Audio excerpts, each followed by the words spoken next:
Isabella stared at her reflection in the bedroom mirror, tears running silently down her face. The faint red mark from the slap still burned on her cheek.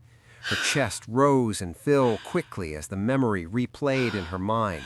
The humiliation, the betrayal, the cold smile on Clara's face. Slowly, Isabella wiped her tears. Then she straightened her back. Her expression hardened. She was no longer thinking about leaving. She was thinking about fighting back. Because deep inside, she knew something terrifying. Daniel and the maid were hiding a secret.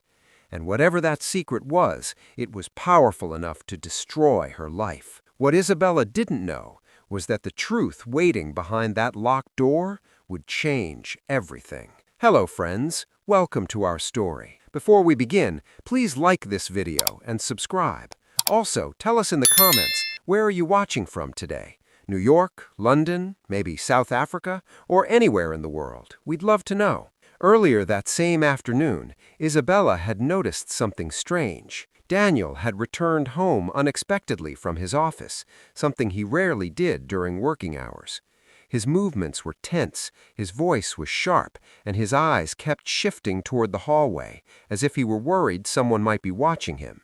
Then he walked straight into his private study and locked the door. That alone was unusual. Daniel valued privacy, but he never locked doors inside the house, not from his own wife. A quiet uneasiness settled inside Isabella's chest.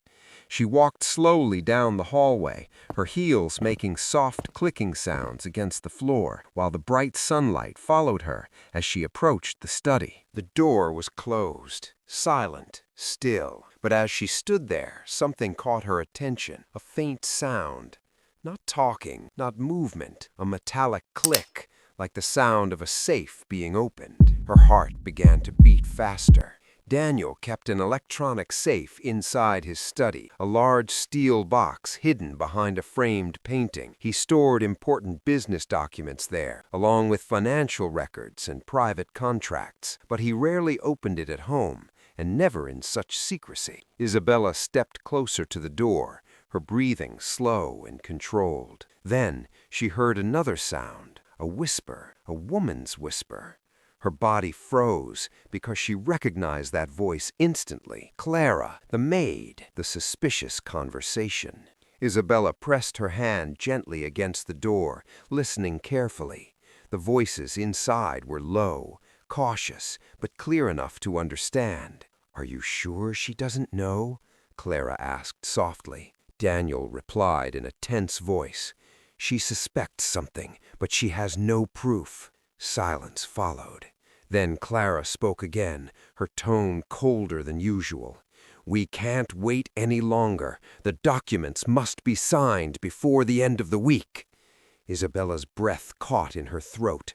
Documents? Signed? What documents? Her mind raced. Was this about money? Property?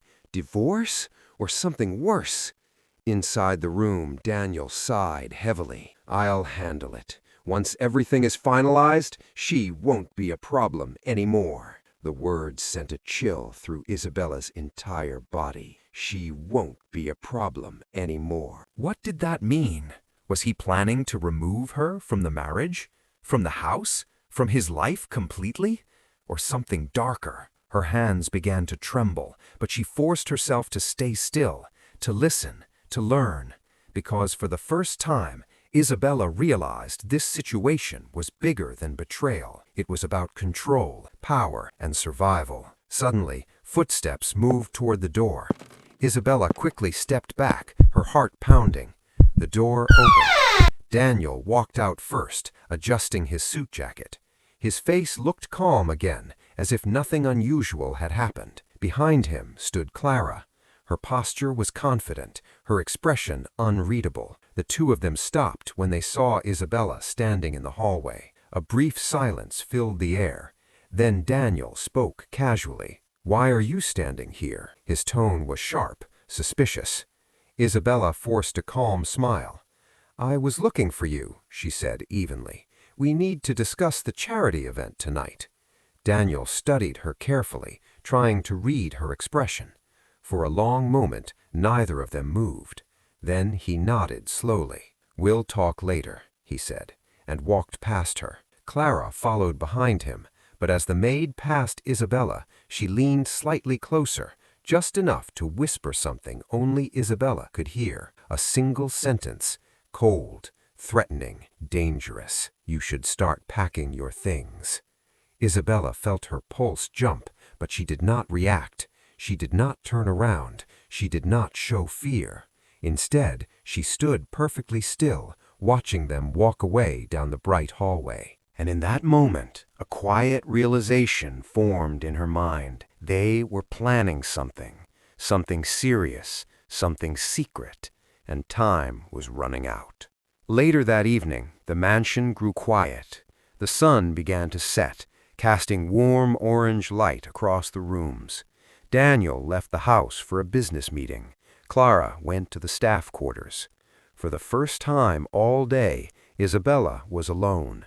This was her chance. Her heart pounded as she walked toward Daniel's study. The hallway felt longer than usual, the silence heavier, her steps slower. She reached the door, paused, then gently turned the handle, unlocked.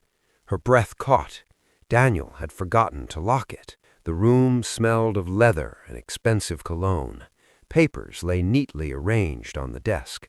The large painting on the wall, the one hiding the safe, stood exactly where it always had. Isabella stepped closer. Her hands trembled slightly. Slowly, she lifted the painting, and there it was, the safe, cold, silent, waiting. She stared at the keypad. 4 digits, that was all that stood between her and the truth. Her mind raced through possibilities, birthdays, anniversaries, business numbers. Then, suddenly, a memory flashed in her mind. Daniel's favorite number. The number he used for everything. She took a deep breath and entered the code. Beep! The safe unlocked. Her heart nearly stopped. With shaking hands, she slowly opened the heavy metal door. Inside were several folders, legal documents, financial papers, and one thick envelope labeled in bold letters, "Property Transfer Agreement." Her pulse pounded in her ears. She opened the envelope and began to read. Her eyes widened in shock because the document clearly stated ownership of the Sterling mansion was being transferred not to her, not to Daniel, but to someone else. Someone she never expected. Someone who had quietly entered their lives only months ago. The name printed on the final page made her blood run cold. Clara Morgan. The room spun around her. Her hands trembled violently. Her breath grew shallow. Daniel wasn't just having an affair. He was giving the mansion, her home, her entire future, to the maid. Suddenly, a shadow appeared behind her. A voice spoke from the doorway, cold, calm, dangerous. "You weren't supposed to see that." Isabella slowly turned around, and standing there was Clara, smiling. To be continued.